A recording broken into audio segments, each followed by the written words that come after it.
നമസ്കാരം. അടിമുടി ദുരൂഹത നിറഞ്ഞ വാർത്ത കേട്ടാണ് ഇന്ന് കേരളം കൺതുറന്നത്. ബാലരാമപുരത്ത് അമ്മയ്ക്കൊപ്പം ഉറങ്ങിക്കിടന്ന പിഞ്ചുകുഞ്ഞിനെ കാണാനില്ലെന്ന വാർത്തയായിരുന്നു ആദ്യം പുറത്തു വന്നത്.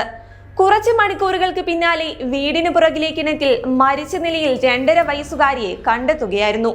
എന്നാൽ നിരവധി ചോദ്യങ്ങളാണ് ബാലരാമപുരത്തെ ഈ സംഭവം ഉയർത്തുന്നത്. കട്ടിലിൽ കിടന്നുറങ്ങിയ ദേവേന്ദു എന്ന 2.5 വയസ്സുകാരി എങ്ങനെ കിണറ്റിലെത്തി എന്നതാണ് അതിലാദ്യത്തേത്. എന്തെന്നാൽ കുഞ്ഞ് നടന്ന് കിണറ്റിനരികിലേക്ക് എത്താനുള്ള സാധ്യത വളരെ കുറവാണ്. മാത്രമല്ല, കുഞ്ഞിന്റെ മൃതദേഹം കണ്ടെത്തിയ കിണർ വളരെ ഉയരത്തിലാണ് പണിതിരിക്കുന്നതും. അതിനാൽ തന്നെ എങ്ങനെ അമ്മയ്ക്കൊപ്പം കിടന്ന കുഞ്ഞ് കിണറ്റിനരികിലെത്തി എന്ന ചോദ്യം ബലപ്പെടുകയാണ്. സംഭവത്തെ പറ്റി വീട്ടുകാർ പോലീസിന് നൽകിയ മൊഴി ഇപ്രകാരമാണ്. അമ്മയ്ക്കൊപ്പം കിടന്ന കുഞ്ഞിനെ പുലർച്ചെ അച്ഛന്റെ അരികിലേക്ക് മാറ്റി കിടത്തിയിരുന്നു. മൂത്ത കുട്ടിയുമായി അമ്മ ശുചിമുറിയിൽ പോയി തിരികെ വന്നപ്പോൾ ഇളയ കുഞ്ഞിനെ കാണാനില്ലെന്നാണ് വീട്ടുകാരുടെ മൊഴി.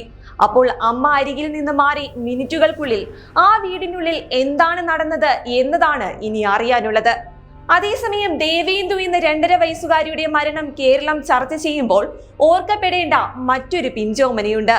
2020 കൊട്ടിയത്ത് കാണാതായ ദേവനന്ദ എന്ന 6 വയസ്സുകാരിയുടെ മരണം. ദേവേന്ദുവിനെ പോലെ അടിമുടി ദുരൂഹത നിറഞ്ഞ സംഭവം തന്നെയായിരുന്നു കൊട്ടിയത്ത് നടന്നത്. 2020 ഫെബ്രുവരി 27 രാവിലെ 10:30 ആണ് ദേവനന്ദയെ കാണാതാകുന്നത്. കുട്ടിയെ അനുജനൊപ്പം കളിക്കാനിരുത്തിയ ശേഷം വസ്ത്രമലക്കാൻ പുറത്തേക്ക് പോയി 15 മിനിറ്റിന് ശേഷം തിരികെ വന്നപ്പോഴാണ് മകളെ കാണാനില്ലെന്ന വിവരം അമ്മ അറിയുന്നത്. തുടർന്ന് ഒരു പകലും രാത്രിയും അന്വേഷണം നടത്തിയിട്ടും യാതൊരു ഫലവും ഉണ്ടായില്ല. ഒടുവിൽ അടുത്ത ദിവസം പുലർച്ചെ ദേവനന്ദയുടെ വീടിന് 50 മീറ്റർ അകലെയുള്ള പള്ളിമണ്ണാറിലെ താൽക്കാലിക തടയണയ്ക്കു സമീപം മൃതദേഹം കണ്ടെത്തുകയായിരുന്നു. വള്ളിപ്പടർപ്പുകൾ മൂടിയ ഈ പ്രദേശം ആരും തനിച്ചു പോകാൻ പോലും ധൈര്യപ്പെടാത്ത ഇടമാണ്.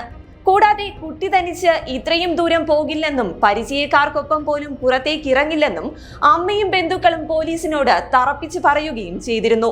എന്നാൽ അബദ്ധത്തിൽ കാൽവഴുതി വീണ വെള്ളം കുടിച്ചാണ് കുട്ടി മരിച്ചതെന്നും ദേഹത്ത് മറ്റു മുറിപ്പാടുകളൊന്നും ഇല്ലെന്നുമായിരുന്നു പോസ്റ്റ്മോർട്ടം റിപ്പോർട്ട്. അങ്ങനെ സംസ്ഥാനത്ത് ഏറെ ചർച്ചയായ 6 വയസ്സുകാരിയുടെ മരണം മുങ്ങി മരണം എന്ന് പറഞ്ഞാണ് അന്ന് അന്വേഷണം അവസാനിപ്പിച്ചത്. എന്തായാലും സമാന സംഭവം തന്നെയാണ് ഇപ്പോൾ തലസ്ഥാന നഗരിയിലും ഉണ്ടായിരിക്കുന്നത്.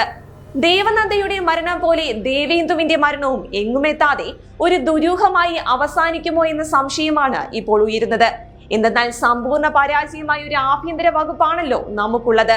പിണറായി ഭരണത്തിന് കീഴിൽ ചെന്താമര പോലുള്ള കൊടും ക്രിമിനലുകൾ അഴിഞ്ഞാടുമ്പോൾ ദേവേന്ദു എന്ന പിഞ്ചോമനയുടെ മരണത്തിന്റെ ഉത്തരവാദികളെ കണ്ടെത്തുമോ എന്ന് നമ്മൾ കണ്ടു തന്നെ അറിയേണ്ടിയിരിക്കുന്നു.